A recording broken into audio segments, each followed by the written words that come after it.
attend à toi. Oui Seigneur, nous nous attendons à toi, à ta gloire et à ta manifestation dans nos vies, car nous savons que nous sommes pour toi, nous t'appartenons. Et cet après-midi, nous sommes encore assemblés dans ta présence et nous soupirons après toi. Saint-Esprit, prends le contrôle de nos vies, parle-nous selon le besoin et la vérité présente qui nous fera du bien.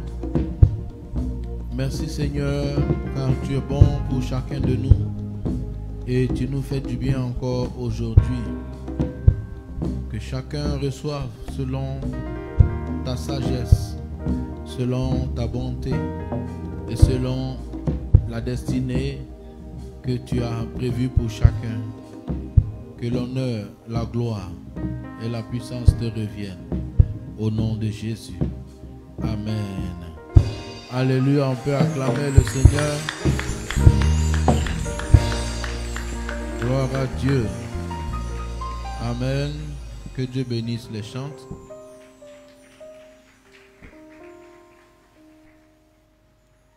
Alléluia. Nous sommes dans la décennie de la grande moisson. Amen. Et nous avons commencé cette décennie par 40 jours d'intenses prières, de jeûne au niveau de toutes les églises vastes d'honneur et d'autres même assemblées, d'autres peuples aussi se sont tenus à la brèche, parce que nous savons aussi que l'entrée d'une décennie est vraiment importante. L'entrée de 2000, l'entrée de 2010 et l'entrée de 2020. Et à chaque entrée, c'est comme des portes et l'église doit se tenir. Et chaque décennie aussi, c'est l'année électorale. Et nous avons prié et nous avons vu des résultats. Alléluia. Amen. Amen. Moi, je crois que nous avons vu des résultats de nos prières. Amen. Oui.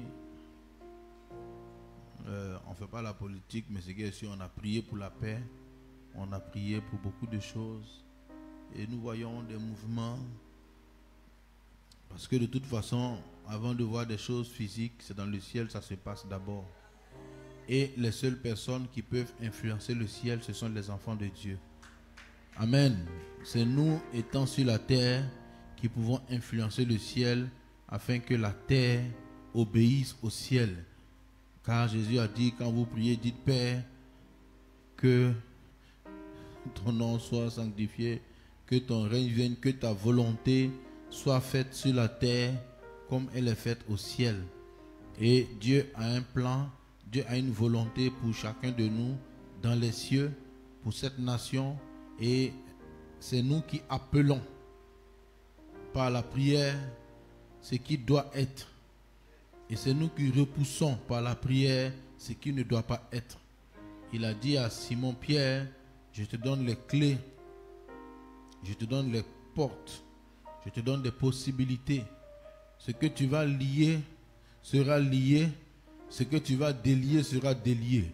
Ce que tu vas lier au ciel, ce que tu vas interdire sera interdit, ce que tu vas permettre sera permis.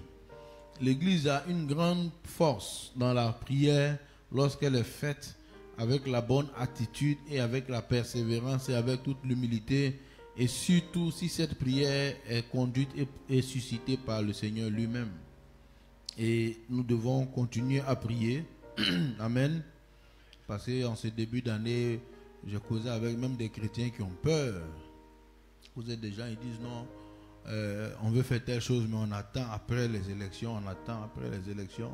J'ai dit, mais il y a quoi après les élections qui vous effraie?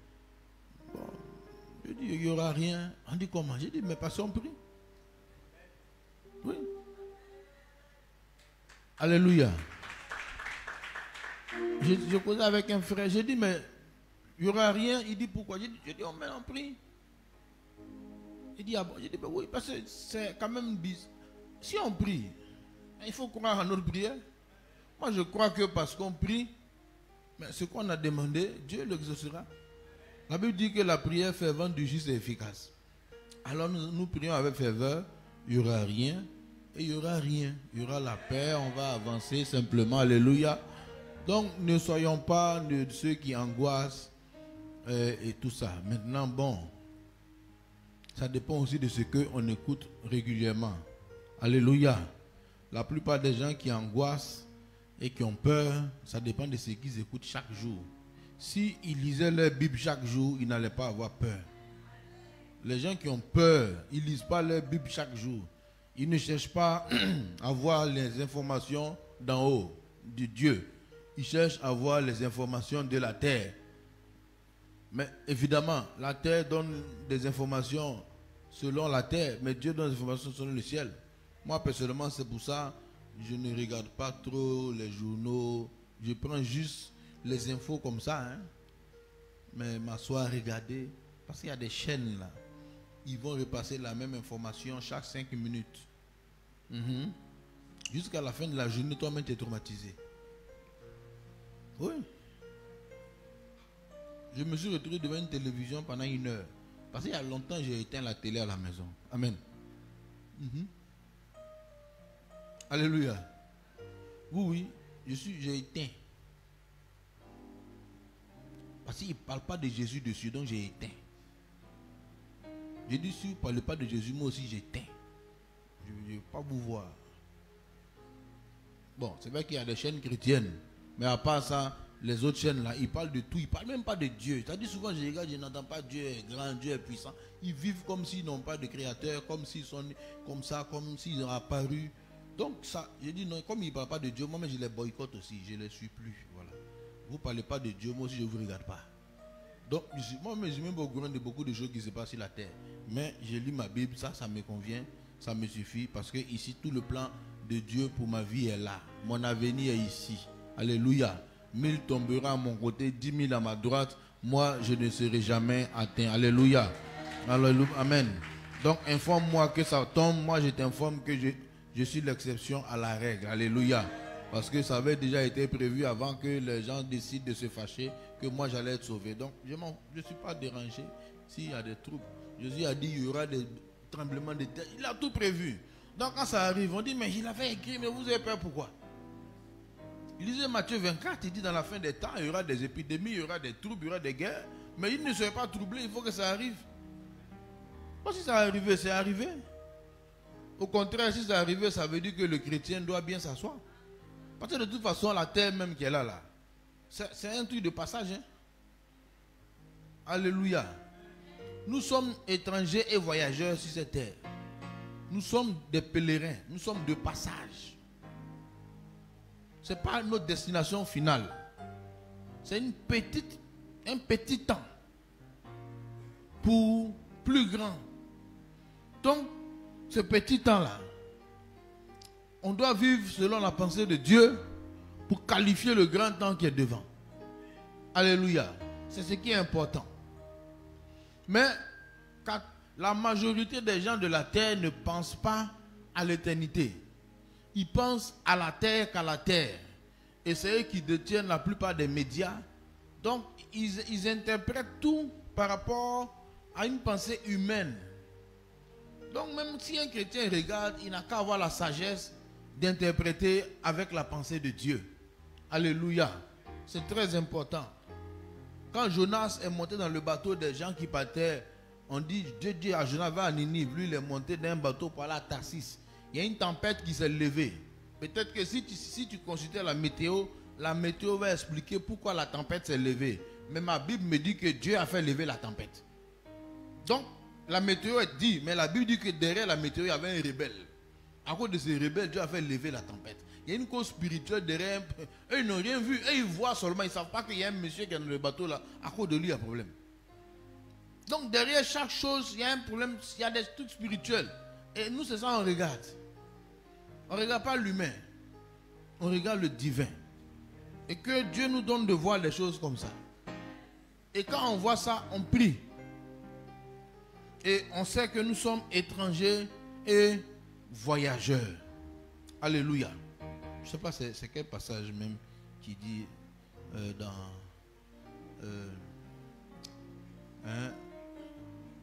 les Gamaliel, c'est étranger voyageur.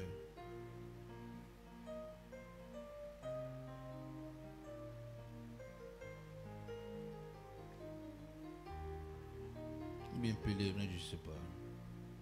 Il y a un passage qui dit ça là.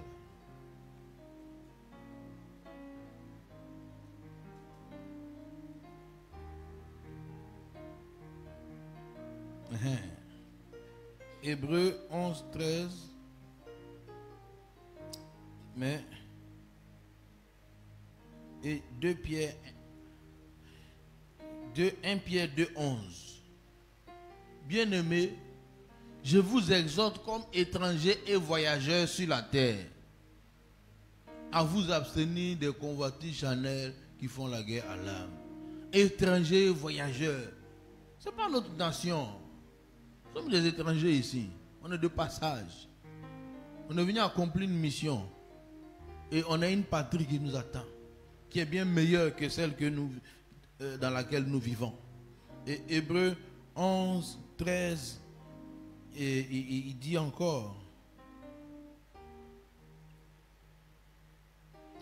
c'est dans la foi que tous sont morts sans avoir obtenu les choses promises, mais ils les ont vus et salués de loin, reconnaissant qu'ils étaient étrangers et voyageurs sur la terre. Alléluia. Le chrétien doit accepter la pensée de Dieu pour pouvoir vivre épanoui et en phase avec Dieu. Nous devons accepter sa version des faits et sa pensée. Nous n'avons pas inventé quelque chose. C'est Dieu qui a créé la terre et il a créé tout. Il dit, cette terre-là, elle était à l'origine, en tout cas, destinée pour qu'on vive ici longtemps. Ça, c'est vrai. Mais dans la Genèse, quand le diable est passé par le serpent pour séduire Adam et l'humanité est tombée avec Adam, la terre a été livrée au mal. Et le cœur de l'homme se porte vers le mal et c'est devenu un mal incurable. Et la Bible dit dans Apocalypse chapitre 21, Jean a eu la vision, il dit, puis je vis un nouveau ciel et une nouvelle terre. Alléluia. C'est des passages, souvent il faut les lire chaque matin. Je vis un nouveau ciel et une nouvelle terre, car le premier ciel et la première terre avaient disparu. Là où nous sommes là, ça va disparaître. Et Dieu va créer quelque chose de nouveau. Un nouveau ciel et une nouvelle terre. Et là-bas, la justice va habiter. Et ils ont dit, voici le tabernacle de Dieu avec les hommes. Oui, tu peux continuer au verset 2. Puis je vis descendre du ciel d'auprès de Dieu la ville sainte, la nouvelle Jérusalem, préparée comme une épouse qui s'est parée pour son époux. On continue. Et j'ai entendu du trône une voix forte qui disait, voici le tabernacle de Dieu avec les hommes. Il habitera avec eux et ils seront son peuple. Et Dieu lui-même sera avec eux. Le temps vient où on verra Dieu face à face.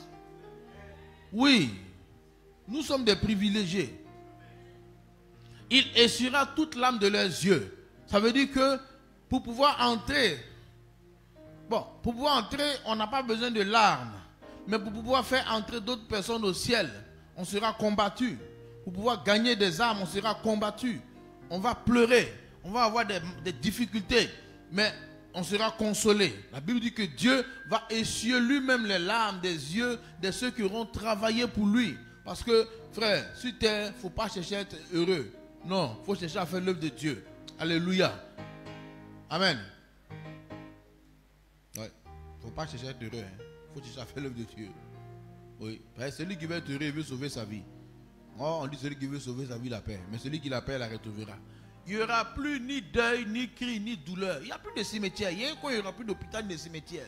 Frère, actuellement j'ai mal au dos. Bientôt, quand on sera là-bas, il n'y aura plus mal au dos. Il n'y aura plus de généralistes. Il n'y aura plus de dentistes. Il n'y aura plus de chirurgiens. Il n'y aura plus de dermatologues. Il n'y aura plus d'ophtalmologues. Ce corps qui veut tomber malade, toujours les palus, hein, toujours, on prendra plus comprimé. Aucune douleur. On va vivre sans douleur. Oui, parce qu'aujourd'hui, il faut... Frère, même quand tu prêches, quand tu prends de l'âge là, on est obligé de prendre les petits paracétamol, ça ne va pas. Ça va pas. Amen. Oui, de lutter maintenant. Quand on était jeune, il n'y a plus de douleur. Quand tu commences à dépasser 40 ans, frère, c'est chaud. Je comprends maintenant mes vieux. Non, avant je voyais mes vieux, ils avaient plein de potions. J'ai dit, il faut qu'on ait tout ça là même, ceux-là même. Tu vois, le vieux, plein de potions, des petits médicaments, vitamine D, vitamine quoi. J'ai dit, le vieux là souffre, frère. C'est pas affaire de vieux. Toi-même, tu vas arriver là-bas. Alléluia. Le corps qui est là, Dieu sait que ce n'est pas pour longtemps. Amen. C'est maintenant sans fait. Parce que quand Jésus va revenir, on va revêtir le corps glorieux. Alléluia. Ce corps qui sera entre le spirituel et le naturel. On peut le toucher, mais il peut traverser les portes. Comme Jésus a été à sa résurrection là. On peut le toucher, mais il traversait les portes. Il apparaissait en même temps comme ça. Vous voyez, c'est ce corps qu'on va revêtir qui va habiter dans ce nouveau ciel, cette nouvelle terre. On serait immortel. Alléluia. Oui. Donc en attendant, là, on entretient. Mais c'est pour un temps. C'est-à-dire que c'est une maison de passage. Tu vois, non, c'est en location. Sinon, ce n'est pas la maison définitive. Ça, c'est location. C'est pour ça que ça peut vieillir. C'est une maison de location. Un jour, il va retourner à son propriétaire, la terre. Mais notre vrai là, va venir. Le corps glorieux. Alléluia. Donc, ça, c'est la pensée de Dieu. Bon, il y en a, eux, ils ne savent même pas que ça existe. Pour eux, tout commence ici et tout va finir ici. Donc, ils sont les plus malheureux du monde. Malheureusement, des chrétiens aussi ont la même pensée. Pour eux, ils pensent que tout va finir ici. Donc, ils vivent sans penser à l'éternité. Or, la sagesse veut que nous puissions préparer l'éternité.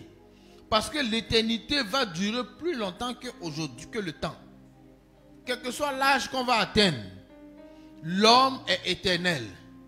Mais l'éternité, il y a deux possibilités, il y a deux endroits où il passera son éternité. Sinon, l'homme n'est pas limité. Hein? Le temps là, ici, à la fin, la vie continue. Sous une forme différente, dans un lieu différent. Mais la vie ne cesse pas. C'est pour ça que quand quelqu'un meurt, on dit il est parti. Tout le monde sait qu'il n'est pas... On sait que ce n'est pas une disparition comme on a tué un poulet là. Quand on tue un poulet, on ne dit pas il est parti, on dit on l'a mangé. Parce que lui, il n'y a pas paradis de poulet. Ni, bon, je ne sais pas si les poulets seront au ciel en tout cas pour les manger là-bas. Je ne sais pas. Non, là je ne pense pas. S'il y aura les cabris et autres au ciel, non. Mais eux on les mange, tu vois. Mais l'homme quand il meurt, on dit il est parti. Donc dans la pensée même, on sait que c'est aller quelque part. Mais bon, ici les gens ne savent pas trop. Mais nous on sait où les gens s'en vont parce que nous avons quelqu'un qui nous a dit qu'il y a beaucoup de maisons qu'il a construites là-bas. Alléluia. Il y a beaucoup de demeures dans la maison de mon père et je vais préparer une place. Et quand j'aurai fini, je viendrai vous chercher pour vous ramener. Donc on sait que quelqu'un est en train de construire une maison là-bas. Alléluia. Nous on sait, on n'est pas dans l'ignorance. On sait ça. Il y en a, eux, ils ne savent pas. Ils pensent que tout est ici. Mais tout n'est pas ici. Ici, c'est petit. C'est un peu de temps. Mais le peu de temps va qualifier l'éternité. Alléluia. C'est pour ça que le peu de temps doit être pris au sérieux parce que c'est court. C'est court mais sérieux. C'est court mais déterminant. C'est court mais important. Amen. Les gens qui ne connaissent pas Dieu, eux, tout. C'est-à-dire quand tu les vois parler, ils peuvent se tuer pour la terre. Ils peuvent tuer quelqu'un pour avoir de l'argent sur terre. Mais pourtant quand il va mourir, on ne va pas l'enterrer avec. Amen. Et sa philosophie n'est basée sur aucune... Il n'y a rien de tangible. Tous les philosophes, les Einstein, les Nietzsche, tous les grands philosophes, les Simone de Beauvoir, machin, les Jean-Paul Sartre, qui ont expliqué plein de choses. Quand ils sont morts, aucun n'est ressuscité pour savoir si ce qu'il a dit est vrai. Donc on ne sait pas où il est là. Peut-être il nous a blagué, on ne sait pas. Oui, parce que tu dis quelque chose. Toi, tu dis que la France, il fait froid. Quand tu vas, tu viens un peu de glace. On sait que tu es parti là-bas. Oui. Ah oui? Ou bien avec une photo au milieu de la neige. On sait que tu es parti là-bas. Mais toi, tu es assis avec nous, si tu dis fait froid, tu as appris. Mais tu n'es pas sûr. Mais nous, on a quelqu'un, il dit ça existe. Tu vois, non? Maintenant, lui, quand il est mort là, il est parti là-bas. Et puis, il est revenu. Pour dire, je viens de là-bas, ça existe. Donc, il y a sticker sur pour lui. Pour les autres là, leur version est trafiquée. On ne sait pas. Les bouddhistes et autres là, ils ne savent pas si c'est sûr. Parce que Bouddha n'est pas revenu. Donc, Bouddha est où? Mais ils ne savent pas. Oui. Bouddha est où? Tu ne sais pas. Parce que Bouddha est mort.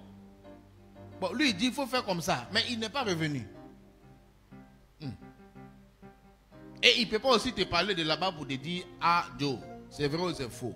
Il y a un seul qui est revenu. C'est Jésus-Christ. L'unique et le véritable. Il dit, je pars et je reviens. Je vais et je reviens.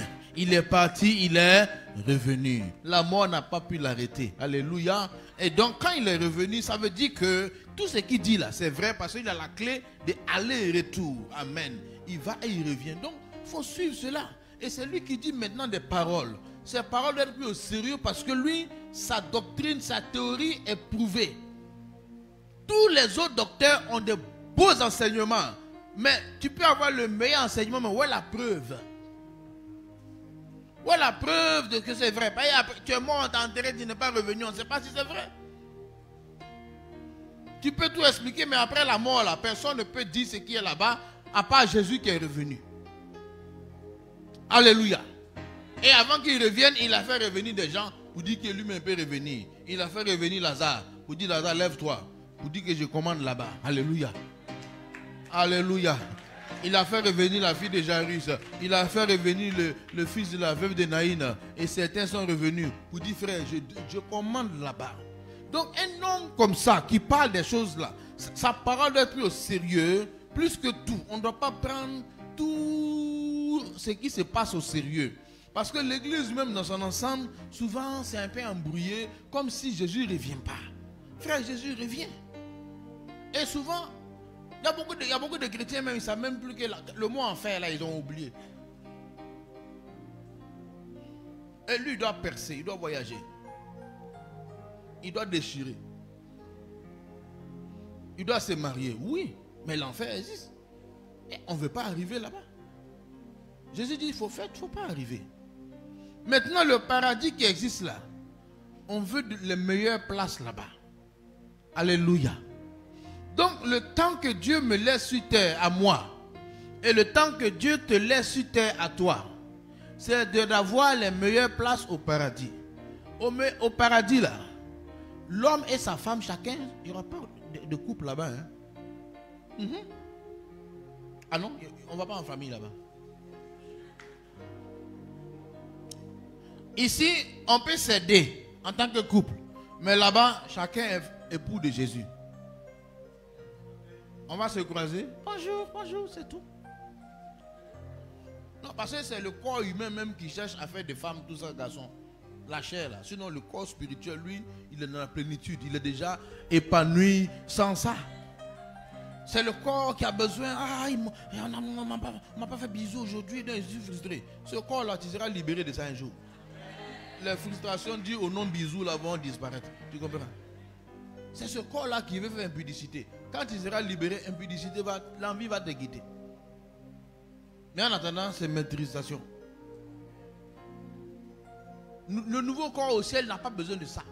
Tu sais, depuis la chute, le corps est mélangé. Il veut les choses qui le tuent. Porc au four, cigarettes, drogue. Tout ce qui le tue là, c'est ça il aime. Tu sens, non? Parce que Jésus a dit, tu es poussière et tu retourneras à la poussière. Donc cette parole de Dieu là, il est pressé de réaliser ça. Il veut vite aller à la poussière. C'est pour ça qu'il veut que tu fumes. Mais quand tu fumes, tu gardes ton poumon vite. La poussière l'appelle. Ça là, la poussière appelle ça. Donc c'est pour ça que les gens aiment les choses qui ne sont pas... C'est-à-dire, on dit ça là, c'est dangereux pour la santé, mais tu manges quand même. C'est la poussière qui appelle la poussière. Mais bon, ça va retourner, on sait. Mais en attendant, laisse-moi me préparer une bonne place au ciel. En attendant, maison éphémère, maison provisoire, moi qui suis étranger, voyageur, laisse-moi préparer ma villa au ciel. Laisse-moi préparer mon quartier au ciel. Frère, je peux ne pas avoir construit de maison sur terre, mais je peux avoir un étage au ciel. Alléluia. Je peux ne même pas avoir de terrain sur terre, mais je peux avoir des hectares au ciel. Je te dis que c'est possible. Alléluia. Donc, chrétiens que nous sommes, la priorité de Dieu pour nous, c'est le ciel. Maintenant, quand on va travailler pour le ciel, il y a des choses que Dieu va nous donner sur terre pour que nous soyons efficaces pour notre travail du ciel. Mais il ne les donne pas parce que, bon, c'est ça la vie. Ce n'est pas ça qui est la vie ni la bénédiction. Amen. Dans Matthieu, Jean le chapitre...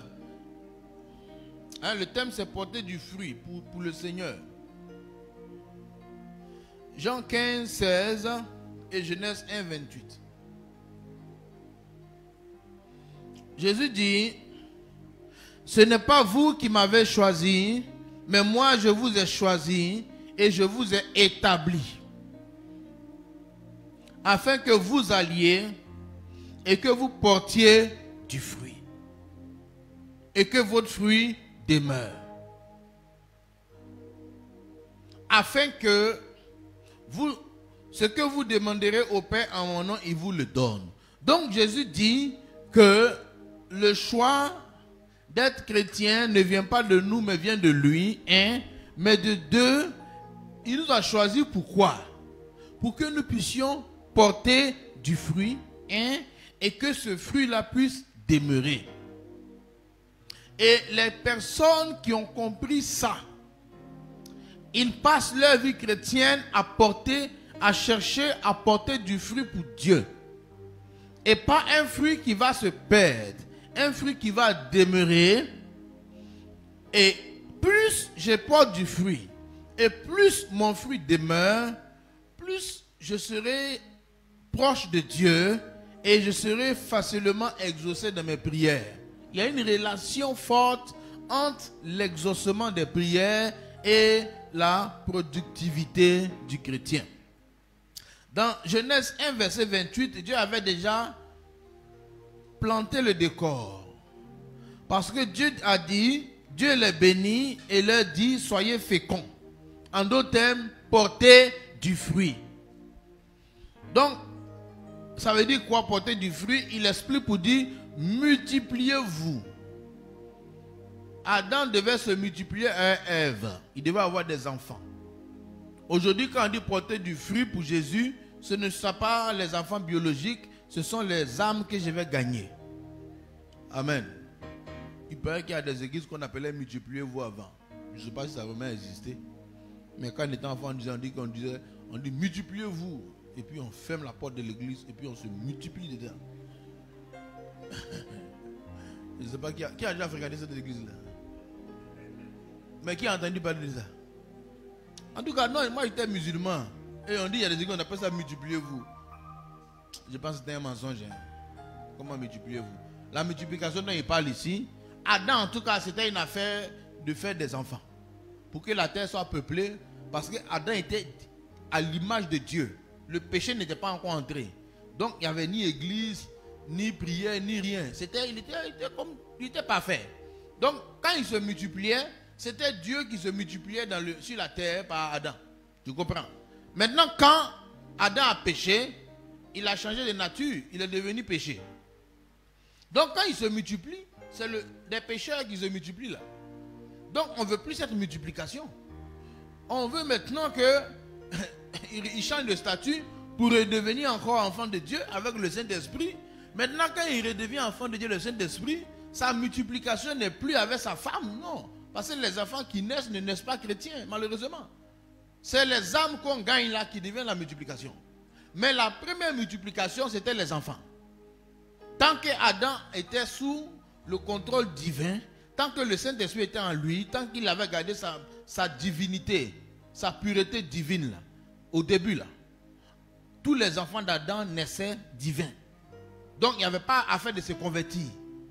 La terre devait être peuplée de ce que Dieu avait voulu, une colonie d'adorateurs sur terre. Mais Lucifer a été chassé et il est venu compromettre, il est venu mettre un faux programme dans le programme de Dieu. Et maintenant, ce n'est plus une colonie d'adorateurs, c'est une colonie de... Aujourd'hui, la terre est peuplée d'une colonie d'hommes qui ne reconnaissent pas Dieu. Il y a la colonie de la théorie de l'évolution. Vous la connaissez? La théorie de Darwin, qui dit qu'il y a un Big Bang et que l'homme descend du singe. Il y avait un film qu'on regardait, il était une fois à la vie. Et il montrait un singe qui grandissait et puis ça ressemblait à un homme un peu vilain jusqu'à quand ça devenait l'homme. Vous voyez comment l'homme est devenu, non? Ça, c'est la folie à l'extrême. Mais maintenant, les singes de maintenant, aucun singe ne devient homme jusqu'à présent. Mais ils croient toujours à ça. Sinon, il y a toujours 5 pensées dans la forêt d'Ibanco. Mais il n'y a pas un jour qui est sorti maintenant pour dire mon temps est arrivé, ma singerie est finie, je suis devenu humain maintenant. On le voit sur la route pour non, voici un ancien singe qui est devenu l'homme. Depuis là, on n'a jamais vu ça.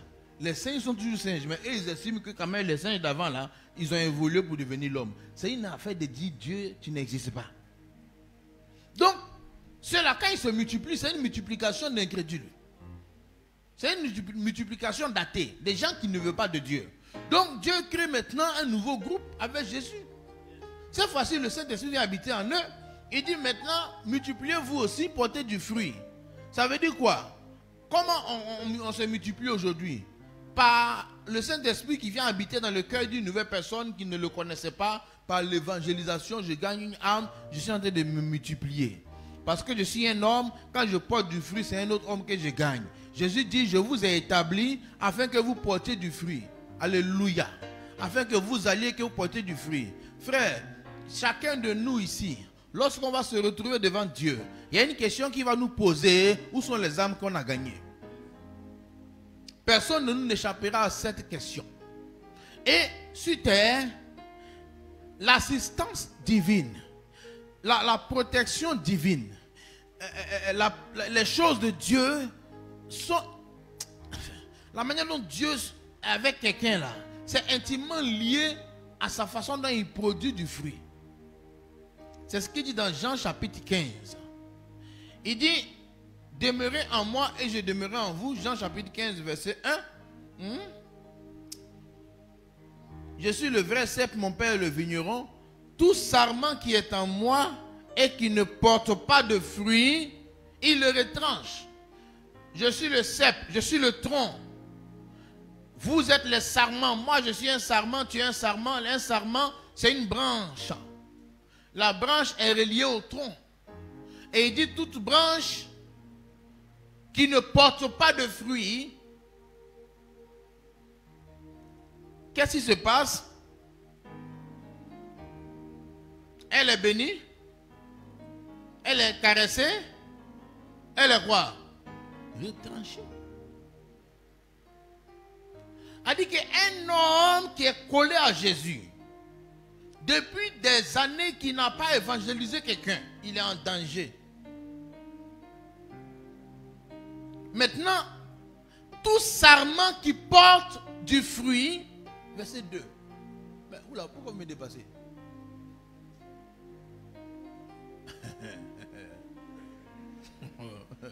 Vous êtes zélé, hein?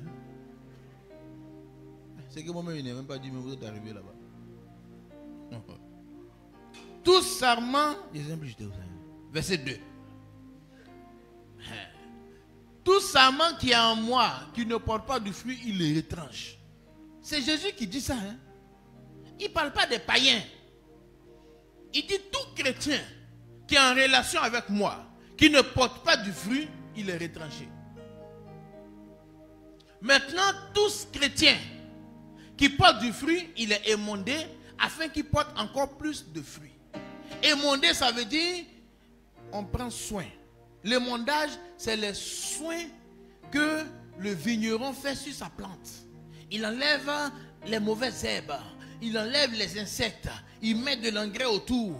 Il est en train de caresser, cajoler, arranger. Il émonde. Mais qui a émondé? Celui qui a commencé à produire. Mais celui qui n'a rien produit n'est pas émondé. Il est en danger. On veut le chasser. Donc, il y a des catégories de chrétiens qui sont émondés. C'est-à-dire que tu sens que Dieu même les assiste. Il y a d'autres catégories, tu as l'impression qu'ils sont seuls. Mais ils n'ont qu'à bien regarder. Ceux qui ont l'impression qu'ils sont seuls là, ils ont gagné combien d'âmes pour Jésus? Ils n'ont qu'à s'analyser. Depuis l'année 2019 a commencé jusqu'en 2019 est fini. Il a évangélisé qui? Il a eu quel fruit? 2018, il a eu quel fruit? 2000, il y en a depuis 4 ans, ils n'ont même pas gagné une âme. Frère, tu es en danger. Tu sais, en décembre, je suis allé payer 5 lapins, un mâle, 4 femelles, pour faire élevage. Et tu sais, moi j'ai fait comptabilité, donc j'ai fait mon plan, mon business plan. On vend un lapin, en tout cas j'ai payé pour manger 1 à 5 000. Et je sais qu'une femelle, si elle met bas, si elle n'a rien fait, c'est au moins 4 ou 5. Donc quand je prends 5 femelles, hein, c'était 5 femelles plus un mâle, puis ils m'ont donné un cadeau, donc c'était 7. 5 fois 5, ça fait combien? 25 lapins. 1 à 5 000, 25 fois 5, ça fait combien? 125 000. C'est pas petit. Maintenant, supposons que les 25 lapins, je les garde, c'est des femelles, et chacun fait encore 5 enfants. 25 fois 5, ça fait 125 lapins que je vends à 5 000. Je suis dans haut là. Donc, quand je les vois, j'imagine mon bâtiment R+1 qui va monter. Je dis, bon, vous allez faire fondation. Hein? Les premiers là, c'est fondation. Deuxième, c'est chaînage. Voilà. Maintenant, un matin, on dit, ah papa, il y a une femelle qui a mis bas. J'ai dit, alléluia, le bâtiment commence. On arrive, elle a mis 4 petits. Bon, on ne savait pas trop quoi faire. On était surpris de son accouchement même. On ne savait pas qu'elle allait accoucher ce jour-là. Bon, on s'est débrouillé pour mettre les enfants quelque part. Je vais à Abidjan, on m'appelle, on dit, ah, elle ne donne pas à têter aux enfants là. Ils sont en train de mourir dans un. Je dis, ah, ça c'est quelle catégorie j'ai eu comme ça. Je reviens. Sa voisine, 2 semaines après, met bas. D'ici, je me rends compte, on vient de trouver 2000 lapins, elle a mangé. Elle a laissé moitié de. On ne sait pas, elle a fait combien, mais c'est moitié de 1 on a vu dans la cage. Je dis, Après demain, l'autre aussi met bas, elle bouffe. Les 4 ont mangé leurs enfants. Tu comprends? Mon bâtiment est menacé là. Mais j'ai payé un sac d'aliments à 7500. Ils ont bu l'eau. On a nettoyé les déchets. On a transpiré là-bas pour manger les enfants. Frère, je les ai mangés et tous. Oui, j'ai vu un gars, j'ai dit, tu peux égorger? Non, il dit oui. J'ai dit, va égorger. Parce que c'est catégorie comme ça, là, on ne veut pas ça ici. Mais on était au chaînage. Pour si vous mangez vos enfants, tu ne portes pas de fruits, on va te bouffer. Et je les ai mangés vraiment avec appétit.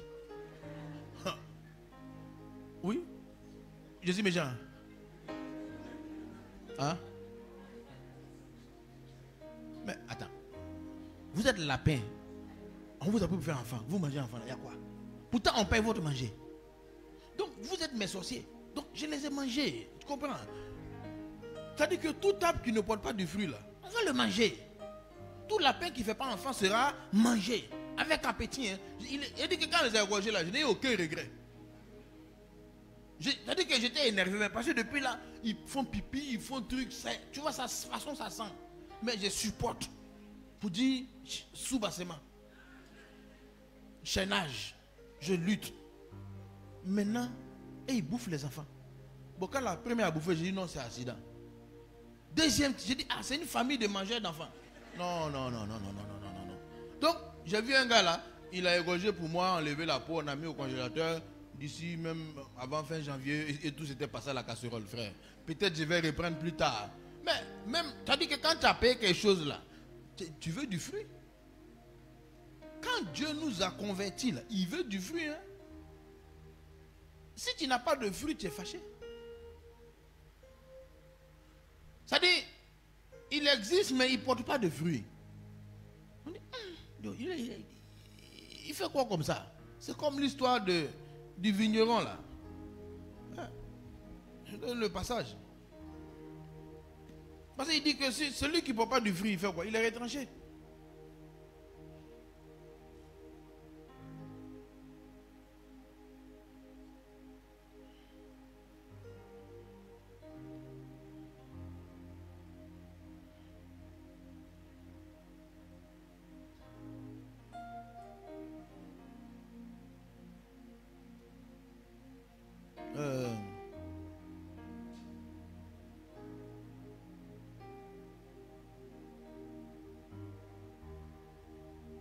Luc 13.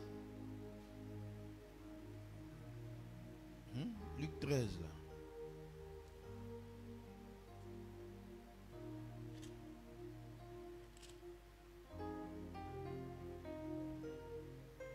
À partir du verset 6. Il dit aussi cette parabole. Un homme avait un figuier planté dans sa vigne. Il vint pour y chercher du fruit et il n'en trouva point. Il dit au vigneron, voilà 3 ans que je viens chercher du fruit à ce figuier, je n'en trouve point. Il y a un délai. 1 an, il n'a rien dit. 2 ans, il n'a rien dit. 3 ans, il dit, chaque année, on met engrais. Chaque année, on nettoie. Tous ses voisins produisent. Lui seul, là, il occupe la place. Il dit, coupe-le. Pourquoi occupe-t-il la terre inutilement? Le vigneron lui répondit, Seigneur, laisse-le encore cette année, je creuserai tout autour, j'y mettrai du fumier, peut-être à l'avenir donneras-tu du fruit, sinon tu le couperas. Donc il était en sursis. Il y a des chrétiens qui sont en sursis. Quand quelqu'un est coupé, ce n'est pas la mort, mais il n'est plus dans les... C'est-à-dire que Dieu ne prend plus soin de lui comme il devait le faire. Il vit comme tout le monde. Mais quand on dit il est émondé, et c'est pour ça que tu vas voir que certains, tu as l'impression que Dieu les aime plus que d'autres. Mais c'est à cause du fruit qu'ils portent. Quand je prends l'exemple de... Moi, je ne prends pas loin, je prends de ce que j'ai vu.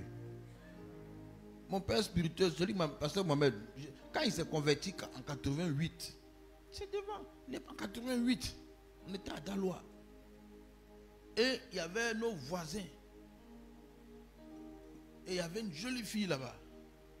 Et il était intéressé. Elle aussi, dans la même période, elle est devenue chrétienne. Donc du coup, elle dit, bon, accompagne-moi à l'église. Mais lui, quand il partait à l'église, il avait un plan de sortie. En sortant, elle lui a expliqué que le pays c'est vraiment, tu vois, non?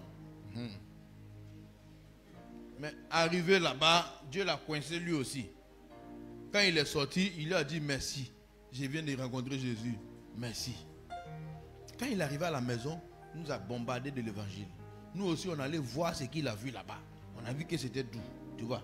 Mais quand on est retourné à la maison, on faisait la navette. Quand le vieux a appris qu'on va à l'église Joe, quand il a mis les gotossages sur nos têtes là, en tout cas, moi j'ai fait demi-tour, tu comprends? Mais il a continué. Donc, moi je suis retourné dans le monde. J'étais allé à l'église, on m'a persécuté, je suis retourné dans le monde. Et quand je suis redevenu païen là, j'étais devenu vrai païen. Hein. Je n'ai pas fait semblant. J'étais un païen vraiment sérieux dedans. Oh, ça dit je ne me cachais pas pour aller à l'église pour faire ça. Non, j'étais un vrai païen. Ça dit que tout ce que les païens font, je faisais. J'étais un païen accrédité, sérieux, mandaté, avec, en CDI. Déjà tout, tu vois. Dans la vie, il faut savoir ton camp. Mais quand même dans le paganisme, là, j'ai vu qu'il n'y avait rien. J'avais goûté quelque chose là-bas. J'ai dit, ce que j'ai goûté et puis ce qu'on voit ici, là, c'est pas la même chose. Mais comme le vieux est là, je ne peux pas aussi y aller, tu vois. Donc j'avais prévu un temps où j'allais partir. Mais je voyais mon frère. Il était en 5e, 4e. Son affaire d'évangélisation, il ne fallait pas t'amuser avec. Aujourd'hui, les jeunes de 5e, 4e qui sont chrétiens, ils n'évangélisent pas. Souvent, c'est les grévistes et les tricheurs à l'école. Tu comprends? Oui, les chrétiens trichent à l'école. Ils ne passent même pas à Jésus même quand ils sont devant les cahiers là. Mais lui, il faut le voir. Parce que j'étais en temps dans la même école, au lycée 2. Il rentrait dans chaque récréation là.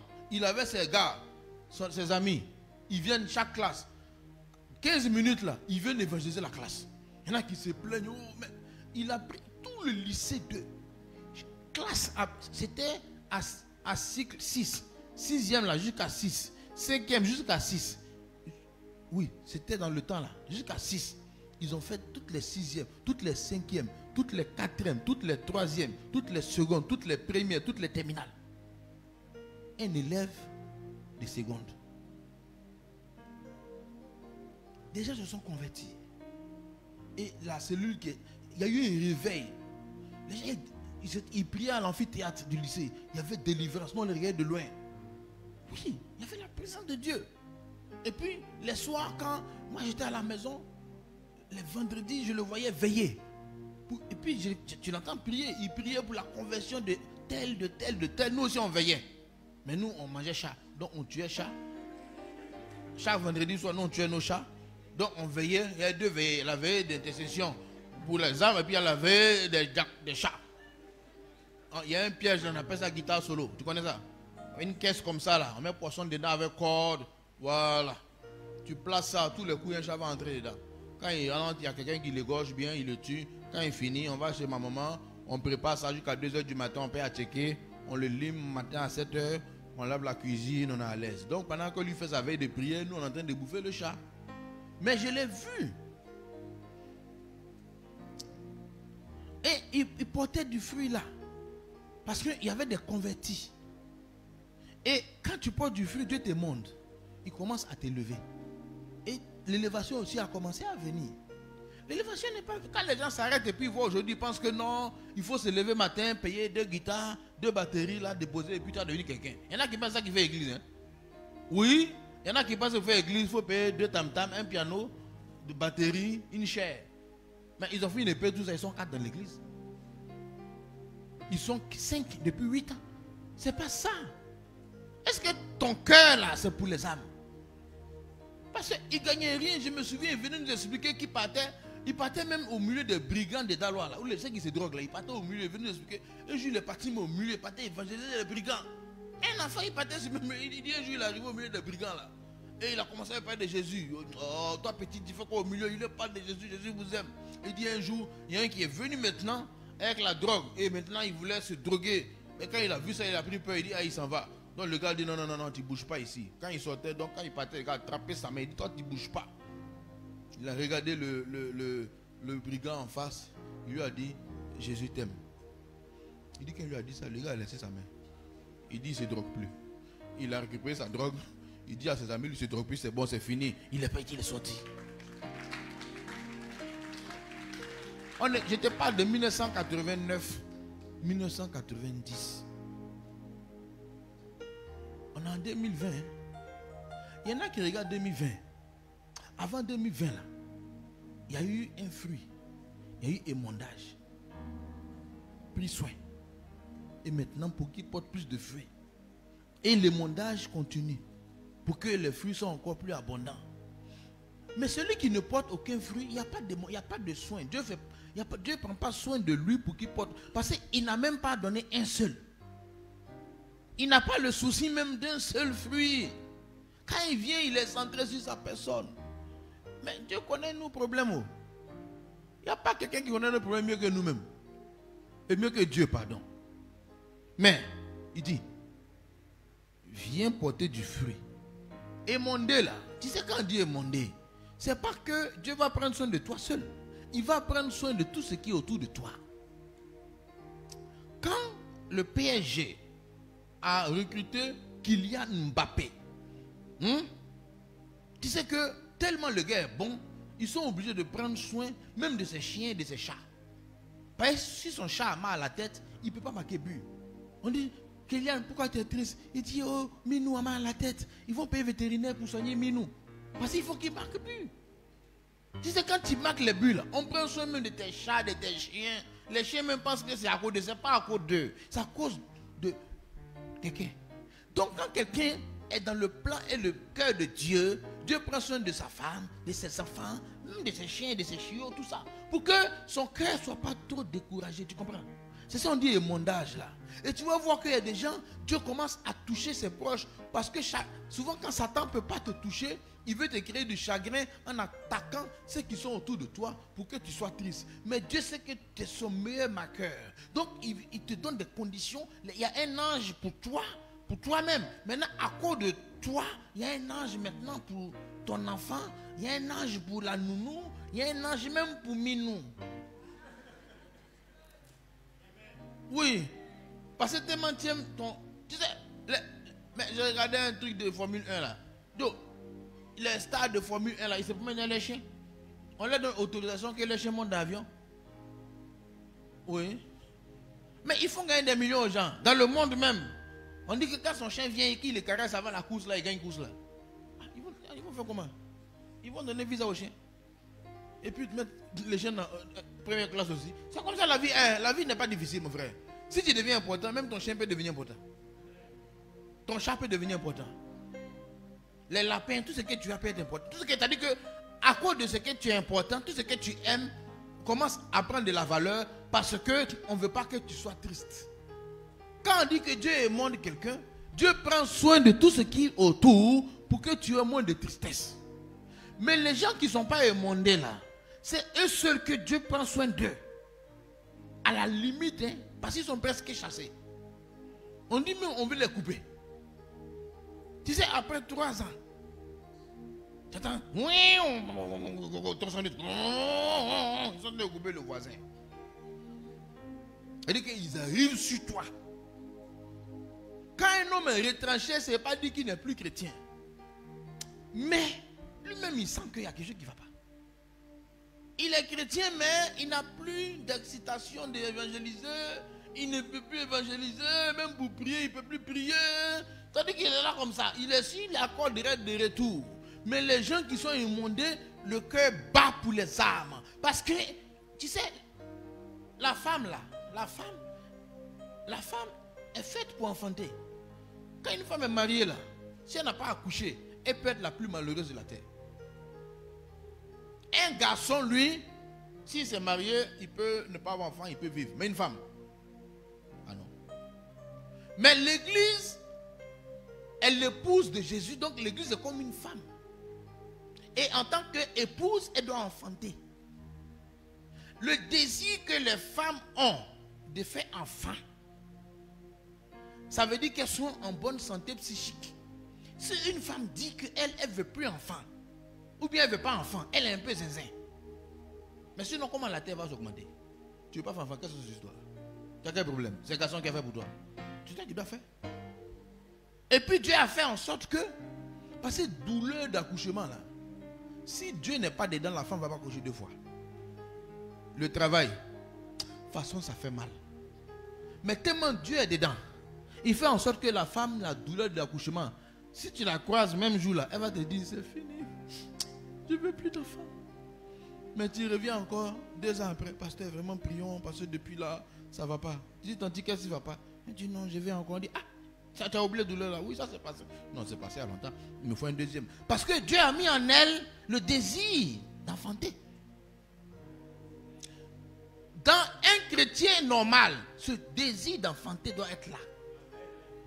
Si le désir d'enfanter n'est pas là, c'est qu'il y a problème. Il faut aller voir les spécialistes, les psychologues et les psychiatres pour voir où ta zinzin a commencé. Toi, tu ne veux plus enfanter. Parce que le désir d'enfanter est inné à toute femme.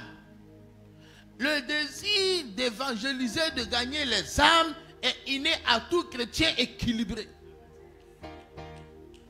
Un chrétien qui ne pense pas aux âmes, c'est-à-dire qu'il n'a aucun désir d'âme, c'est comme une femme qui est mariée qui ne veut pas enfanter, qui ne pense même pas enfanter. Regardez comment Anne pleurait pour avoir un enfant. Elle pleure jusqu'à son mari mais est perturbé.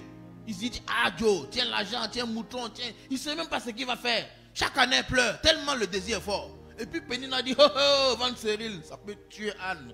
Mais Anne a insisté, parce que Dieu a mis le désir. Mais un chrétien normal, le désir de se reproduire spirituellement doit être là. Il dit, je vous ai établi afin que vous portez du fruit. J'ai mis en vous le programme de porter du fruit. Mais ton programme là, il est où? Il faut le ranimer. Ah oui. Tu sais, ça peut mourir, hein. Un homme là, quand il est marié, il désire avoir des relations avec sa femme. Hein? Mais il se peut que ça meurt. C'est à cause qu'ils ont créé les Viagra et autres là. Ah oui? Parce que c'est mort. La femme dit, aïe. Lui aussi dit, ah. Si cette femme ne veut pas de garçons comme ça. Il dort seulement. Il est mort. Enfin, il est vivant, mais il est mort. Et tu comprends? Dans ton voisin, tu comprends ce qu'on dit. Tiens, frère, il y a des enfants ici, on ne peut pas tout dire, mais il faut comprendre. Attends, tu veux marier un homme mort? Demande à ta voisine qui n'est pas mariée. Tu veux un vivant ou bien un mort? Ceux qui sont mariés, bon, ça on ne peut pas savoir. Demande à ceux qui veulent marier, tu veux un viagralisé? Ah. On dit, ah, Dieu, il t'a fait quoi? Ils ont jeté confetti. Vive les mariés! Maintenant on a fini. Le gars il dort seulement. Tu bouscules le gars, il dit non, il est en prière. Ah. Tu dis, ah, Dieu, j'ai marié un bishop, hein? Tu dis gloire à Dieu. Le lendemain, tu bouscules, il est en jeûne. 6 mois, lui, il prie. Dieu, pasteur, ça va pas. Mais ça va pas. Ça là, ça va pas. Il est beau. Il est grand. Quand il marche là, vraiment, il ressemble à un garçon. Mais ce n'est pas ça qui nous intéresse. On veut du fruit. Hein? C'est beauté en mange. Non. Même toi-même, tu ne vas pas accepter. Il va marcher, il dit, yeah, voici joli garçon. Il va dire, yeah. Garçon, de toute façon, il dort là. Tu vois, c'est décourageant même pour les... Aucune femme ne va accepter ça. Attends, tu vas accepter. Il faut de la vérité, tu vas accepter. Alors. Mais comment Dieu... Et puis c'est ça que Dieu nous accepte comme ça. Hein? Nous, on est là. On veut saper dans l'église. Aucun enfant. On vient chaque dimanche. Alléluia. Alléluia. Alléluia. Dieu dit, regardez-les. Ils dansent ici, là, mais il n'y a rien.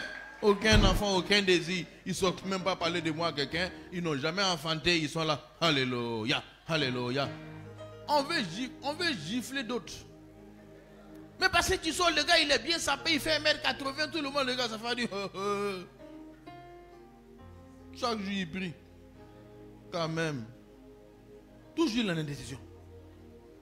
Mais en fait, il est vivant, mais il est mort. Il faut qu'il ressuscite, frère. Et il faut que son désir ressuscite. Le désir de l'évangélisation, là, ça peut mourir. Ça peut quitter un homme même et puis il devient comme une puissance. On dit qu'il est là comme ça. On dit, il a quel problème? Il ne veut pas enfanter. Femme comme garçon, ils ont perdu le désir. Ils n'ont plus de passion. Ils sont là. C'est comme Sarah. Elle dit, aurais-je encore des désirs? Ils n'ont plus de désirs. Maintenant on dit, ah, moi il faut prendre Agar. Moi-même là, je suis fatigué. Tu vois, elle a confié le ministère de la reproduction à Agar. Oh, Agar. Vibrato. Agar, c'est une vibreuse. De toute façon, elle a secoué Abraham. Abraham dit non, ma femme, tu connais. Agar était jeune et motivé. Tu sais, quand les jeunes veulent évangéliser, là, ils sont motivés. Oui. Une année, les jeunes sortaient chaque samedi, là, frère. Nous-mêmes, on était dépassés. Ils étaient décidés, excités, motivés. Tous les doigts étaient assis, frère. Chaque samedi, ils sortent samedi. Ils ont fait pancarte. Ils évangélisaient seulement. Tu vois, on dit non. Ils disent non. Hein. Moi-même, je lui ai dit, les gars, mettez pause. Ils disent non. Je dis, c'est quelle onction ça? C'est ça, on dit, il fonctionne. Toujours prêts. Quand le Saint-Esprit les secoue, ils sont prêts. Les vieux de l'église étaient assis là. Ils sont chrétiens depuis 1900 Tchobé. Tout est mort. C'est les jeunes qui sont venus montrer comment ça fonctionne. Et maintenant, nous les vieux, on les a suivis un peu. Et tous ont eu le bac, ils sont partis. La nouvelle génération, on vous attend. Oui, il faut une nouvelle génération. Il faut la passion des âmes.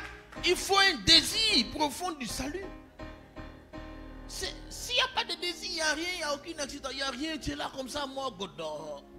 Tu vois les païens Godor. Demain, le Saint-Esprit te dit, Dieu va parler, tu es là Godor. C'est-à-dire que c'est comme il est couché Godor. Ou bien la femme, elle est couchée sur le lit, monsieur là Godor. Le gars paye loyer, tout ça là, tu dors chez lui Godor. Tu penses qu'il paye tout ça là pour dormir quoi? Hein? Il paye une maison 150 000. Il paye sac de riz. Il paye courant. Il paye l'eau. Il paye savon. Il paye pas de dentifrice. Tout ça là, Godor. Hein? On dit, ah, Dieu, aide-moi. On dit à quoi? On dit, ça c'est pour les jeunes. Oh. Quel jeune? Quel jeune?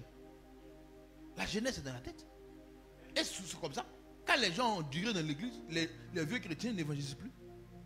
Souvent même, quand on dit même, si on compte même la plupart des invités de Jésus, tu vas voir qui c'est que les invités là. C'est les nouveaux. Oui, ceux qui sont venus au culte passé là, ils ont dit, Joe, j'étais quelque part là, viens en partir. Mais les anciens là, Godor. Ils sont habitués. Ils viennent seuls. Dimanche prochain, ne viens pas seul. On t'a à l'œil. Que tu refonctionnes comme avant. Que ton désir revienne. Que ta passion revienne. La passion de la jeune fille pour enfanter. Quand elle va à l'hôpital, premier enfant là, elle a mal. Tu te dis qu'elle ne va plus accoucher encore. Une fois que l'enfant est sevré là, elle est prête. Elle fait deuxième. Elle souffre. Cette fois-ci, c'est césarienne. Là, mais c'est pire. Il y a guérison des plaies. Mais elle dit encore, elle est présente. Tu vois, parce que Dieu a mis en elle ce désir et la capacité de supporter la souffrance qu'elle y a à ça. Parce que sans ça, il n'y a pas de reproduction du genre humain. Mais la reproduction du genre chrétien, là, il faut aussi désir. Amen. Si nous tous on est couchés Godor, on va les payer Viagra pour donner.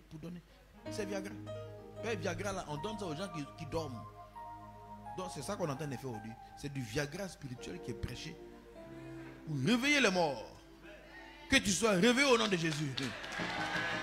Que nous soyons réveillés au nom de Jésus. Oui, ils sont allés créer des produits, ça ne va pas. Aujourd'hui, rentre en pharmacie, frère, tu sens que c'est gâté. Quand tu vois, dans la pharmacie, quand tu vois les premières tables, c'est gâté. Tu sais que c'est gâté dans les foyers, ça ne va pas. Les gars dorment, tu vois. Et c'est comme ça que l'église veut dormir. L'église ne doit pas dormir, l'église doit se lever. Il faut la passion. Parce que pour gagner une âme, il faut décider. C'est pas facile. Le gars, souvent, tu l'appelles, il raccroche. Souvent, tu viens, il se cache même. Il dit, je ne suis pas là. Si tu n'es pas passionné, tu ne peux pas.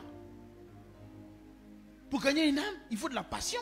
Il faut de la patience. Il faut un désir. Et puis, il faut une joie. Tu sais, quand on est allé à Koreadi, mais regarde comment les gars étaient contents. Tu sens que la jeunesse était là. On était tous excités, mais on veut tous repartir, mais on repart. C'est 40 jours là qui nous a maîtrisés même. Oui, sur nous là, on est chaud. On est en train de réfléchir où on s'en va encore. Moi, ici, chaud. Je suis chaud, frère. Moi, je suis chaud. Moi, je veux porter du fruit. Que tu portes du fruit. Parce que, frère, plus tu porteras du fruit, plus le Seigneur va prendre soin de toi, même de ton chat. Amen. Attends, tu ne crois pas que le chat... Je t'explique que moi-même, mon chat même, Dieu s'occupe de mon chat. Puisque quand j'étais à Isia, hein, j'ai gagné les âmes. Mais on mangeait magne. Chez chat. Donc mon chat mangeait quoi? Chez chat. Actuellement là, on ne mange plus chez chat. On mange un poulet. Le chat mange quoi? Poulet. Donc le chat a évolué, non? Oui, son statut a évolué. Le statut du chat évolue en fonction de comment Dieu te fait évoluer. Même mes chiens, même le statut a évolué. Avant, on ramassait os pour les donner. Maintenant, on donne une coquette. C'est des chiens chocos.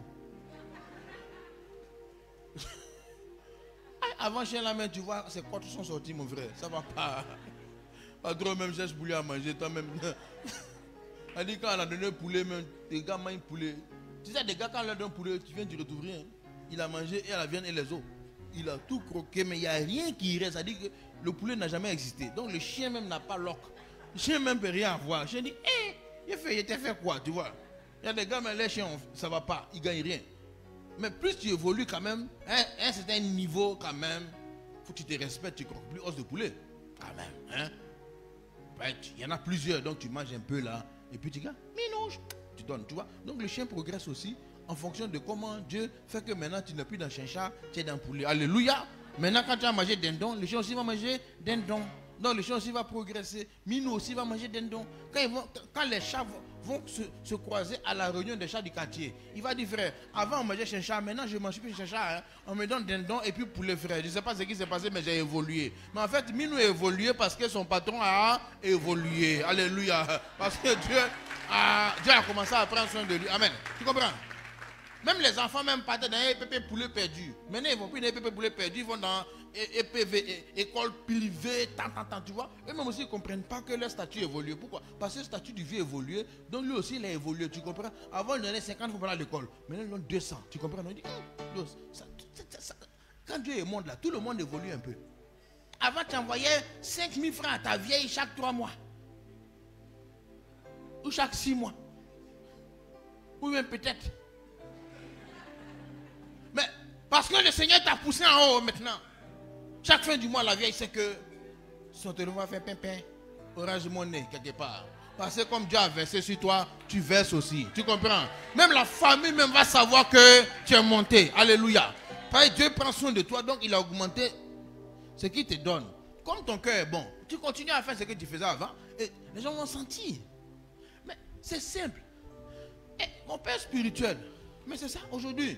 La manière dont il aidait la famille avant, le niveau a changé. Ah oui? Mais moi j'ai vu, ça n'a pas commencé par chercher l'argent. Ça a commencé par aller évangéliser, on veut le frapper. Le vieux, il nous a dit cocota, caille. Donc comment j'ai eu pour mon cotoy là, j'ai fui.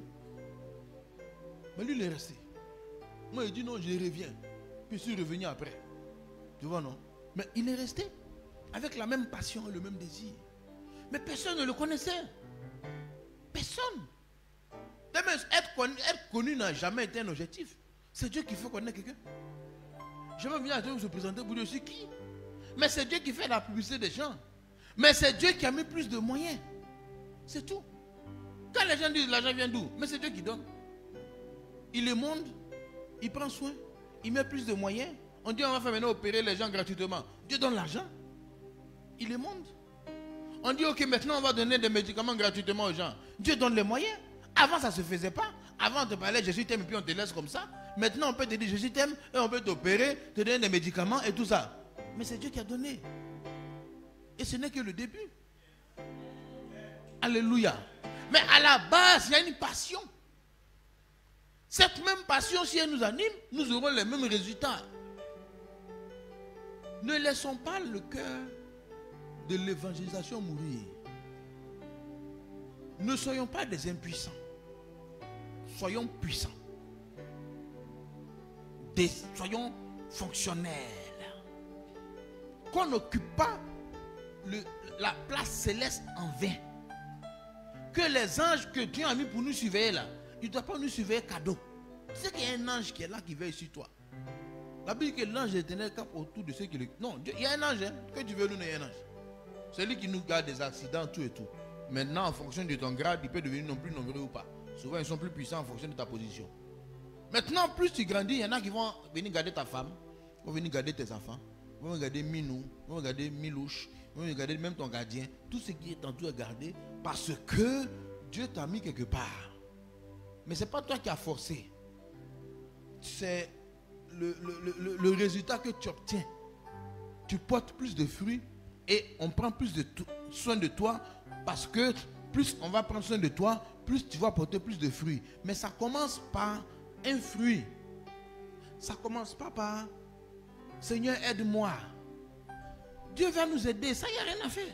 Il dit ne vous inquiétez pas de manger, boire. Vos problèmes là, il dit je suis au courant, ne t'en fais pas. Ça va se régler. Je vais régler ça.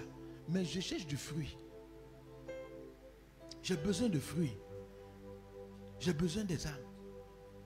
Je n'ai besoin comme vous, comme pas possible. Parce qu'ils sont détenus par l'ennemi. Mais pour les gagner, il faut que vous soyez décidés et passionnés. Un homme qui n'est pas passionné ne peut pas évangéliser. L'évangile demande la passion, du courage, du zèle, beaucoup de choses. Hein. Parce que souvent on te parle mal. Souvent, moi je suis allé un jour chez un monsieur qu'on évangélisait là. Il est venu à l'église avec sa femme ici. Et puis on dit, ah mais on venait à peine de commencer. Hein. C'était un gendarme. J'essaie de le trouver quelque part au grand marché là-bas dans son immeuble. Je me suis assis au salon pour visiter avec un frère, c'était son patriarche. On s'est assis au salon à 19h. Le gars dans la chambre, sa femme est là. Elle sort, dit, le monsieur dit, il ne sort pas de la chambre. Nous, on est assis au salon. Il dit, il a mal à la tête, il ne sort pas. Il dit qu'à 21h, il n'est pas sorti. On est retourné à la maison. Quand tu évangélises, tu as dit, tu es allé chez quelqu'un. Tu as dit, il est dans la chambre. Toi, tu es dans son salon. Il dit, viens me voir. Maintenant, tu arrives, il dit que sa tête lui fait mal, lui pas sorti. Mais, comme on aime Jésus, on n'arrête pas d'évangéliser. Mais celui qui n'aime pas Jésus va dire, voilà, quand je suis parti, un homme comme ça, c'est moi, un homme comme ça peut me dire qu'il a... Moi, que ta passion est partie. Parce que tu vois, déjà quand tu es parti, on ne t'a pas reçu là, tu as vu, à cause de Jésus, on me parle mal. Jésus, c'est bon, moi-même, je ne vais plus là-bas. Chacun n'a qu'à être sauvé. S'il ne veut pas être sauvé, c'est son affaire. Non, c'est parce que tu ne fonctionnes plus. Sinon, quand tu fonctionnes là, tu bondis toujours. Tu es toujours dedans. C'est comme ça. La passion demeure. Un nom ne tue pas. Un nom, c'est un nom, mais il faut toujours enfanter. Alléluia. Quand une femme veut accoucher là, souvent elle fait, ça ne marche pas, elle reprend encore. Ça ne marche pas, elle reprend encore. Il faut qu'elle accouche, frère. Même souvent on dit, ah, la grossesse est passée. Elle dit pas, bon, comme c'est passé à partir d'aujourd'hui, là, je ne fais plus enfant. Jamais. Il y en a même souvent quand on dit qui veut enfant, tu vois souvent des mamans même de 45 ans qui viennent te dire, ah, souvent nous on est étonnés. Hein? Quand le pasteur dit, qui veut enfanter, tu vois les vieilles mecs qui arrivent là. Il dit, ah, Dieu a mis le désir, la foi dans le cœur des femmes. Même à cet âge-là, elles veulent encore. Mais c'est un désir que Dieu a mis. Mais le désir d'évangélisation, Dieu a mis dans nos cœurs. C'est pour ça que quand tu t'es converti, dès tes premiers jours, tu allais inviter tes amis. Mais le problème, c'est que comme tu as duré dans l'église, là, c'est là que tu as arrêté. Quand l'homme vieillit, il arrête. Les vieux chrétiens, la passion diminue. Qu'elle ressuscite au nom de Jésus. Que la passion de ta jeunesse ressuscite au nom de Jésus. Que tu aies ce désir d'aller dire à tes amis, à tes voisins, Jésus est le Seigneur. Jésus est le sauveur du monde. Est-ce que tu connais mon Dieu? Il dit non, Jésus n'est pas le sauveur. Tu dis si, il est le sauveur. Il est le chemin qui mène à Dieu. Tu vois, il faut ranimer le zèle. Ranime la flamme, ranime le don. Ne laisse pas endormir. Ne laisse pas mourir ce que Dieu a fait. Il faut ranimer, il faut réveiller, il faut se réveiller, il faut se lever. Et c'est la clé de la prospérité. Car il dit, vous servirez l'Éternel, il vous bénira. C'est la clé de la protection, c'est la clé de tout. La plupart de ceux qui sont engagés vraiment dans le service, à un moment, Dieu les a éprouvés. Mais à un moment donné, le Seigneur les a élevés. Alléluia. Oui, Joseph a été serviteur de Dieu, il a eu la vision. Il a eu 13 ans d'épreuve. Mais quand ce temps d'élévation est arrivé, personne ne pouvait le freiner. Frère, il y aura un temps d'épreuve, mais il y aura un temps d'élévation. Mais ce qui est sûr, que le temps d'épreuve n'éteigne pas le désir. Que le désir d'enfanter là reste en nous. Façon, une femme veut faire enfant. Façon, même chrétien doit avoir des enfants spirituels. Alléluia. Que ce désir-là naisse en toi. Qu'il ressuscite en toi. Que la passion des âmes perdues. Tu dis, oh Seigneur, ils sont perdus. Le prier la nuit pour la conversion des gens. Se lever à minuit pour prier, pour prendre la liste des gens que je connais, pour dire, Seigneur, touche leur cœur. Je leur ai parlé hier, mais ils sont endurcis. Oh Dieu, tu vois, c'est là on sent que le gars est passionné. Parce que même la nuit, il se lève. Il dit, Seigneur, je prie pour tant, je prie pour tant, je prie pour tant. Et le lendemain encore, tu retournes le voir. Tu dis, Jésus est Seigneur. Il dit, je ne veux pas. Tu retournes encore vers Dieu. Tu pries, oh Seigneur, je t'en supplie. C'est la passion est là. C'est la passion qui fait que tu fais ça. Quand un homme n'est pas passionné, il a parlé, donne ta vie à Jésus. Il dit, je ne veux pas. Il dit, ok, c'est fini. Moi, j'ai parlé. Tu vois, en fait, tu n'as pas de passion. Donc, tu l'as fait pour la forme. Mais on connaît les tricheurs. Tu as dit, on sait qu'il fait pour la forme. Tu embauches quelqu'un qui n'est pas passionné, tu le vois. Souvent, tu embauches des gens qui sont là pour l'argent. Donc, ils font le minimum. Dépose, il dépose. Donc, tu sens qu'il n'aime pas son travail. Mais quand tu embauches quelqu'un qui aime son travail, tu as envie d'augmenter son salaire. Ouais. Parce que quand elle a fini de faire, non seulement ce que tu demandes de faire là, elle fait ça avec un cœur. Toi-même tu dis, travaille. Hein? Et puis quand elle a fini, elle te demande, il n'y a pas autre chose encore à faire. Donc tu avais prévu de donner telle somme. Mais dans ton cœur même, toi-même tu dis, si Dieu te bénit là, tu vas augmenter. Et tu vas augmenter avec joie. Pourquoi? À cause de l'entrain, son comportement. Tu vois? Quand on parle de Jésus aux gens, il y a une façon d'être qui fait que Dieu voit qu'on est motivé. Mais il y en a qui vont aller comme on a eu des parties là, ça va. Kaka, oui. Tu connais Jésus? Non. Bon, la Bible dit qu'il est mort pour toi. Est-ce que tu veux le sauver? Tu veux l'accepter? Non. Bon, merci. Au revoir. On dit que tu as évangélisé, oui. Oui, il a évangélisé, mais il n'a pas mis le cœur. Il y en a qui disent non, attends un peu. Il va insister. Paul disait à Timothée, prêche en toute parole, prêche en tout temps. Hein? Insiste. On va lire ce passage là, puis on va prier avec. Prêche la parole, insiste.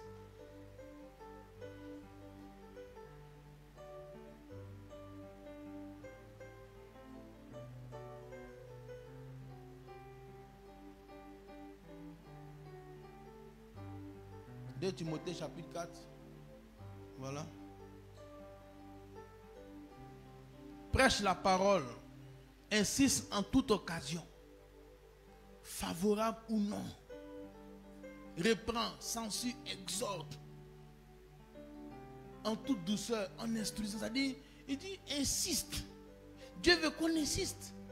Dieu ne veut pas qu'on aille dire ah, et puis on dit oui, j'ai parlé, mais tu n'as pas insisté. Tu n'as pas insisté. Tu n'as même pas lutté un peu. Va au verset 3.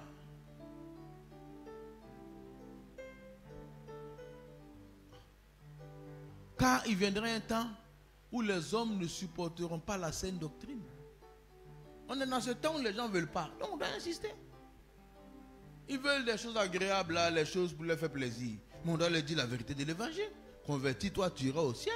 Tu ne te convertis pas, mais c'est l'enfer. C'est aussi simple que ça.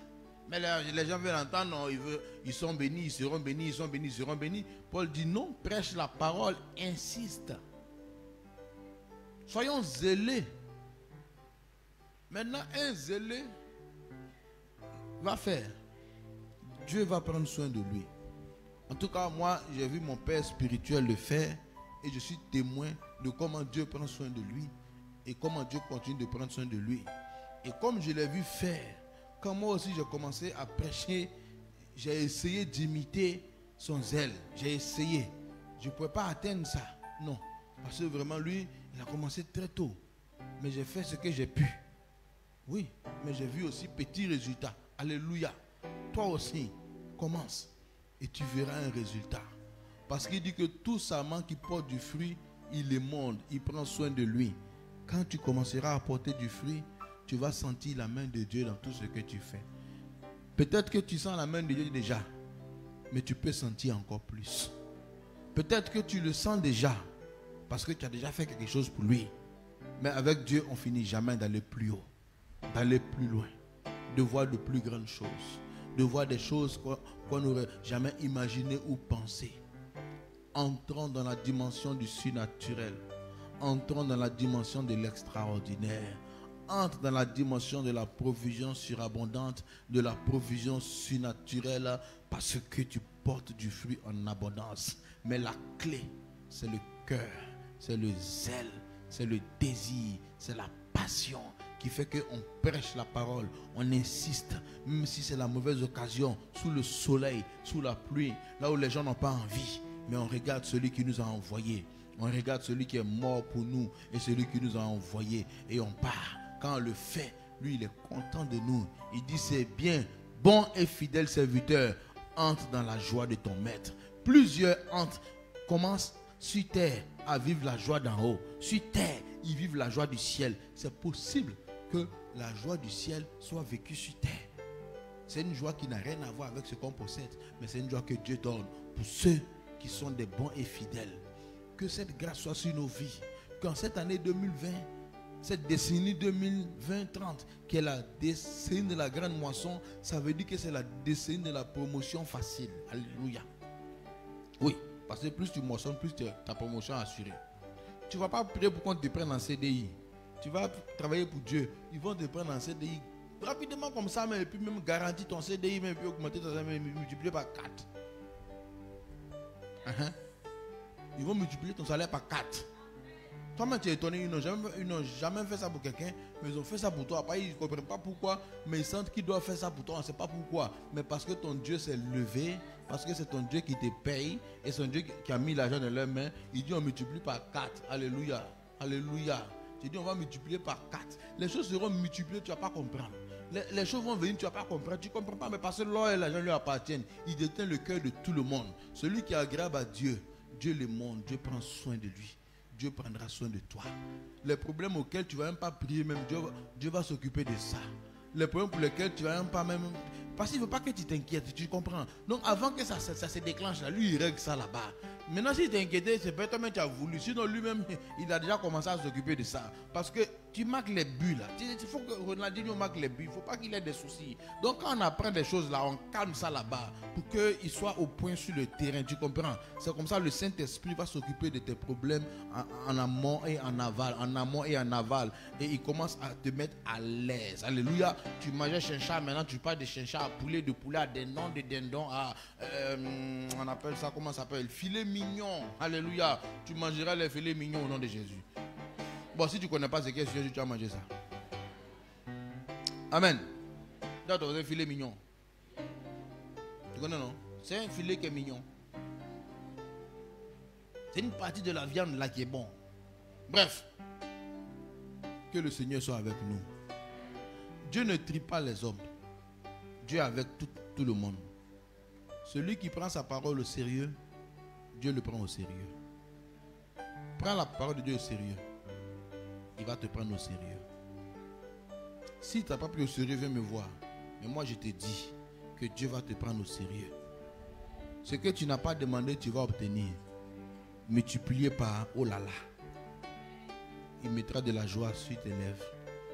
Il mettra le sourire dans ta bouche. Il va essuyer les larmes. Il va relever ta tête. Il va te donner un nom. Il va te donner un avenir. Il va te donner de l'espérance. On parlera de toi. Pas parce que tu as voulu qu'on parle de toi, mais simplement parce que Dieu aura voulu. Alléluia. On va s'éteindre debout, on va prier le Seigneur. On va demander au Seigneur de ranimer en nous la flamme, de ranimer en nous le zèle, de ranimer en nous le désir, de ranimer en nous ce que nous avions peut-être qui s'est endormi parce que le diable nous a distraits ou la vie nous a distraits, mais que nous soyons des passionnés des âmes. Comme les femmes désirent enfanter, que nous aussi, spirituellement, nous désirions enfanter des bébés spirituels, des enfants pour Jésus. Car Dieu a mis ce désir dans nos cœurs à la conversion. C'est vrai que la vie, peut-être, nous a dérangés, mais ce soir, le Seigneur vient réveiller.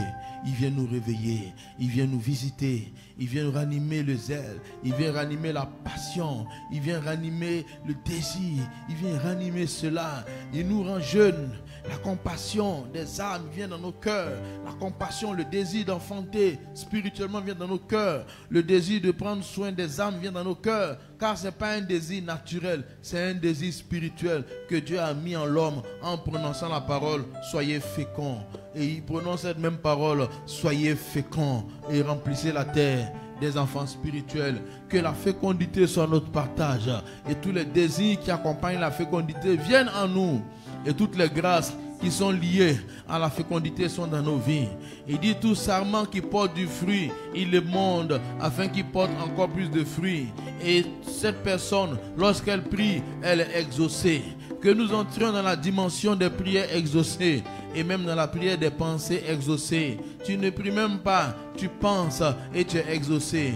Comme la femme de Proverbe 31, on dit qu'elle pense à un chant et elle acquiert. Il y a une dimension où Dieu exauce même la pensée parce que nous sommes dans sa volonté. Seigneur, donne-nous de rentrer dans ta volonté. Nous ne pouvons pas le faire nous-mêmes, mais nous pouvons le faire si toi tu nous aides. Oui, parce que le corps, l'ennemi et les circonstances sont venus nous alourdir, nous décourager. Mais tu veux que nous soyons toujours dans la course, Seigneur. Car avant que tu viennes, tu veux que nous ayons fait le maximum. Tu veux que nous ayons fait le maximum. Seigneur, que personne ne reste en arrière.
Merci pour ton feu qui nous remplit.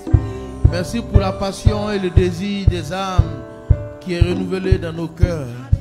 Merci parce que nous avons ce désir et ce feu d'aller annoncer ta parole. Car nous savons que tu désires cela pour nous. Tu nous as créés et établis pour cela. Pour que nous puissions porter du fruit. Que la stérilité, Seigneur, libère les vies. Et que la fécondité reprenne place. Merci pour ta grâce et ta faveur. Merci parce que nous nous levons comme une armée. Et nous annonçons ta parole. Merci parce que nous nous levons comme une armée. Et nous proclamons la bonne nouvelle. C'est ce que tu attends de nous.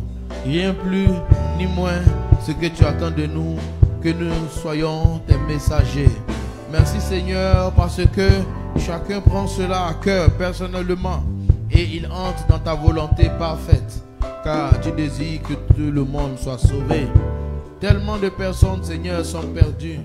Oh Dieu, que nos cœurs soient remplis de compassion, de compassion, de compassion.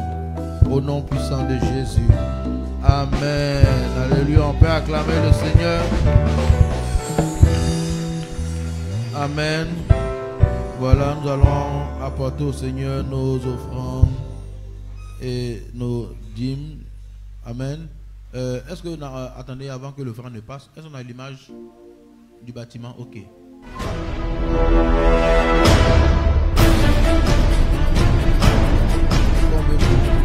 À Koreagi. Alléluia. Amen. Donc, nous allons nous donner la main d'association. En tout cas, les villageois ont donné le terrain. Là, on dit qu'ils ont fini de nettoyer. Ils disent qu'ils ont donné 4 lots, ils nous attendent. Donc, les offrandes qu'on va apporter par rapport à la sémence de 10 et de 40 serviront vraiment à la construction de ce bâtiment. Alléluia. Et on a dit les dizaines, les chiffres de dizaines. 10 pour la décennie. 1000 francs, 10 000, 100 000, 1 million, 10 000, ce qu'on a. Et 4, 40, 4 000. Nous apportons par rapport à ça. Et on peut faire 2 fois 10 000, 2 fois 4 000. Et nous allons apporter, mais nous allons prendre cela pour semer là. Après ça, maintenant, nous allons bâtir notre bâtiment à nous, au quartier Château, où nous avons acquis le terrain. Mais ce sera comme une offrande que nous faisons aussi au Seigneur, parce que ceux-là n'ont pas les moyens de construire. Nous allons le faire parce qu'eux, ils sont donnés à Jésus. Et je crois que c'est une aventure sérieuse dans laquelle nous entrons. Parce que sachez que quand on investit dans ça, chaque année que quelqu'un est béni ici, ça rentre dans notre compte au ciel. Quand tu investis dans ça, chaque année que quelqu'un est béni, ça bénit aussi tes enfants. Parce que la bénédiction vient sur nous et sur nos enfants. Donc, il y a des projets dans lesquels il faut mettre ça à part. On n'a pas dit de donner ce qu'on n'a pas. Mais il ne faut pas rester en dehors. Il faut donner ce qu'on a, ce qu'on peut donner. Alléluia.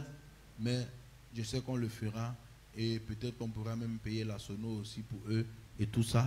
En tout cas, Pasteur Mohamed est informé du projet. Et j'ai hâte de terminer pour lui montrer, pour dire on a commencé et on a fini. Et voici comme cela. Ça, c'est le premier bâtiment du terrain. Mais on doit faire 2 ou 3 bâtiments là-bas. Amen. Mais c'est le premier bâtiment parce qu'actuellement, il est pris dans la salle de classe. Ils sont au nombre de 50 personnes. Les autres villages nous attendent. Il y a des villages autour qui veulent venir prier. Mais la salle est déjà remplie. Il fait tellement chaud quand on prie là-bas. Il fait très chaud. On ne peut pas rester là-bas longtemps. Il faut aimer Dieu même pour rester dans la salle. Il fait très chaud. Mais ils sont dedans avec la chaleur, tout ça.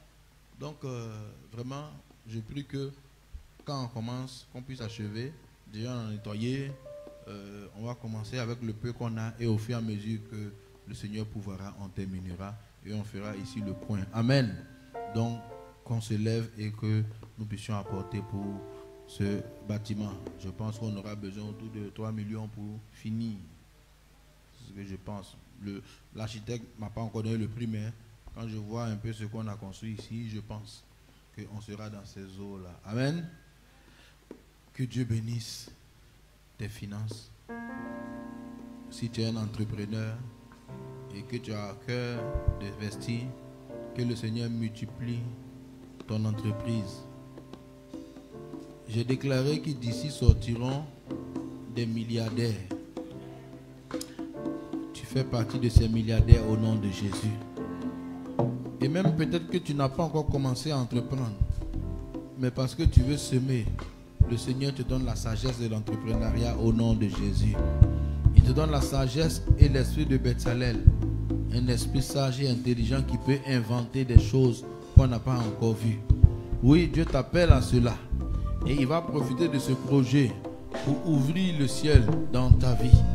Il a dit à Jacob, je te donne la rosée du ciel et la graisse de la terre. Au travers de ce projet, que chacun de nous qui participe à la rosée du ciel, ce que le ciel a de meilleur, et la graisse de la terre, ce que la terre donne de meilleur. Parce que chacun entrera avec son cœur. Mais surtout pour ceux qui entreprennent. Car il y en a que Dieu a appelés à être des prédicateurs, mais aussi à être des entrepreneurs. Que ceux qui ont cette onction, le Seigneur les élève dans cette dimension au nom de Jésus. Alléluia. Seigneur, merci parce que tu conduis cela comme tu as déjà fait, car nous avons vu ta main et nous savons que tu vas continuer. Que ton nom soit béni au nom puissant de Jésus. Amen. Voilà, donc ces offrandes, lorsqu'elles vont venir, vous mettrez l'offrande de construction dessus, si c'est aujourd'hui ou au dimanche. Et quand vous les apportez, vous venez pour qu'on prie ici pour vous. Amen. Le panier peut passer pour les offrandes ordinaires. Si quelqu'un a amené l'offrande pour ça, il vient pour qu'on prie.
le Seigneur.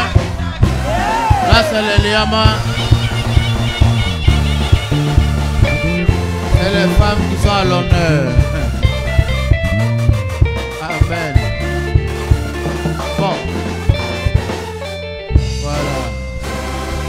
Donc là, après, ceux qui veulent danser, vous restez.